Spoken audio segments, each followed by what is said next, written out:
In the upcoming Battle River-Crowfoot by-election, an unprecedented number of candidates, over 200, has led Elections Canada to implement adapted write-in ballots. Instead of simply checking a box, voters will now need to write their name on the preferred candidate on the ballot. The change comes in response to the logistical hurdles of managing such a lengthy list of candidates, a challenge seen in past elections as well.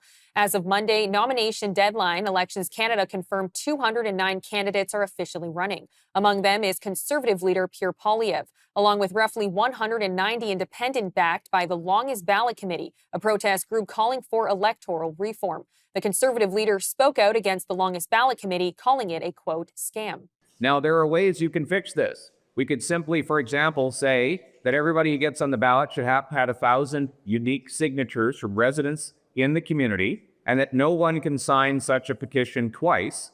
That would make it impossible for 200 people to go out and have their names piled onto the list. There are a number of other things that you could do that would make it so that only real candidates who are truly running to put their name forward in our democracy are on that list. But either way, we have to take action because this is a scam. It is unfair, it is unjust, and it must stop. Earlier, I sat down with our contributor, David Clement, to discuss the upcoming by-election. David, thank you so much for the time today. Not a problem. Now, can you explain how the write-in ballot system will work for voters and why Elections Canada decided to implement this change? Yeah, so I'll start with the latter half of your question on why Elections Canada decided to make this change. So what they were facing with the longest ballot committee and having 200 plus candidates is a ballot that would have been well over a meter long. And so you think about the traditional voting process. You go in, you get your sheet of paper. It has the candidates, and you mark your X next to the name and the affiliation of the person that you're voting for. In this instance, it would have been, like I said, a meter plus, incredibly complicated, making it exponentially harder to count. And so what Elections Canada has done is, rather than a super long ballot, you will essentially have a very short ballot with an open box that you will write the name of the person whom you're voting for. Now, what makes this interesting is that it has to be the name of the person you're voting for, not the party affiliation. So if somebody goes in and writes in Liberal Party of Canada or Conservative Party of Canada or NDP, those will all actually be spoiled ballots. They will not count. You have to write in the name of the person whom you're actually intending to vote for. And there is a little bit of irony here because the longest ballot committee went through this process to try and kind of stack the deck of 200 plus candidates to have the longest ballot in Canadian history. And the irony is that now we're going to have the shortest ballot in Canadian history because it will just be one box, and it's just up to voters to write in the name of the person whom they're voting for. Well, I guess either way, they got to make history, so there's a takeaway. But how might the write-in system impact voter turnout and election results in this by-election? So it's unlikely that it's going to affect turnout. It is important to note that turnout in by-elections is usually low. Mhm. We may see an uptick here because we do have the leader of the Conservative Party of Canada running in it with Pierre Poilievre. But there are some logistical hurdles with the write-in process. So not everybody has legible handwriting. You may misspell the name of the candidate you're trying to vote for.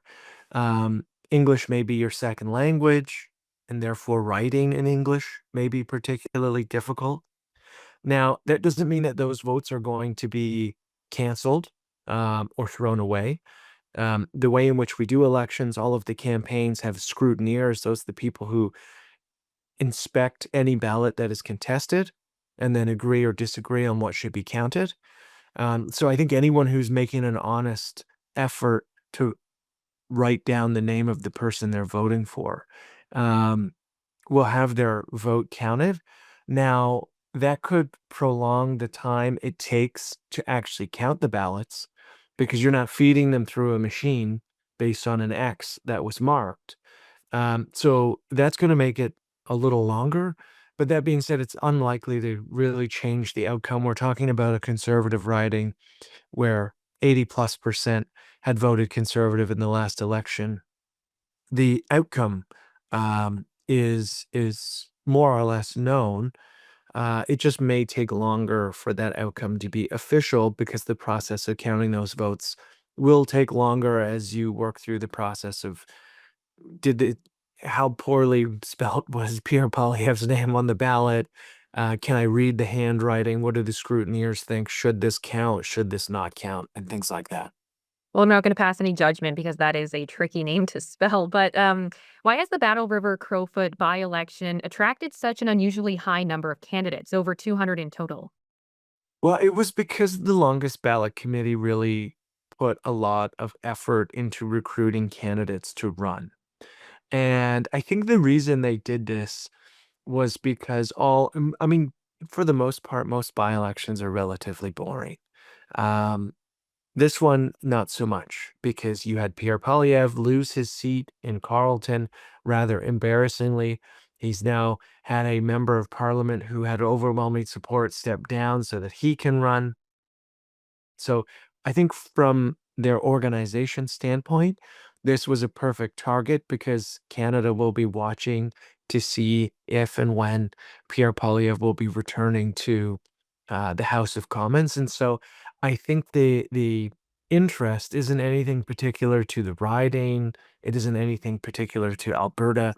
It's solely because it's where Pierre Poilievre is trying to get elected again to get back into the House of Commons and be leader of the official opposition again. Now, David, as you mentioned, Battle River Crowfoot is considered one of Canada's safest conservative ridings. Damien Carrick won over 82% of the vote in his last election. So, why is this by election being used as a platform for reform activism when it's already pretty conservative safe? Why wouldn't they choose to do one that is kind of wishy washy or could go either way? Well, and this is a criticism that the longest ballot committee has gotten. It does appear that they primarily focus on very prominent conservative candidates or ridings. And their argument in terms of what needs to change is that Canada needs electoral reform and that the body that determines those rules should be independent of Parliament because they view it as a conflict of interest for parliamentarians to be determining the electoral system.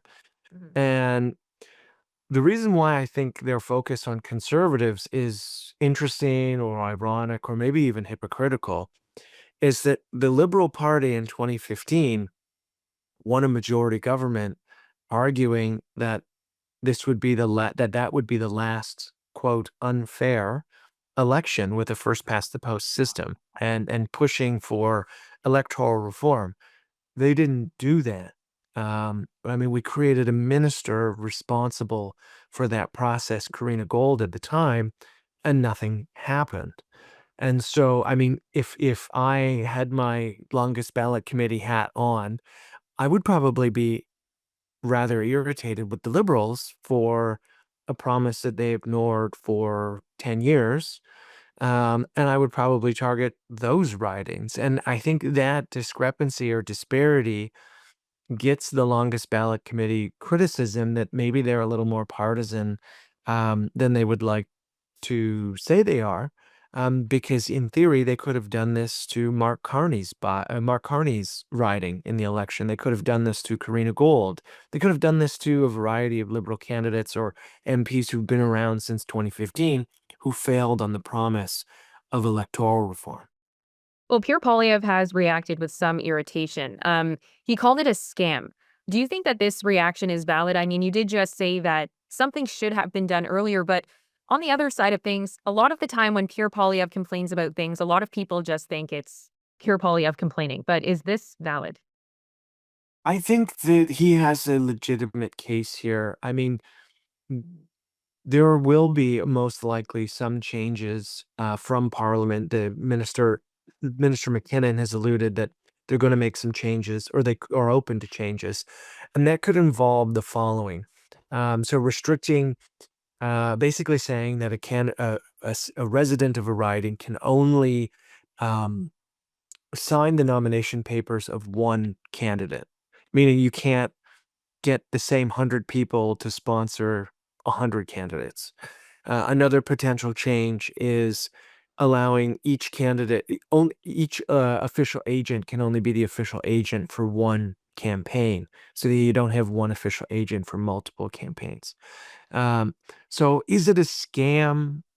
I don't know if I would go so far as to say it's a scam.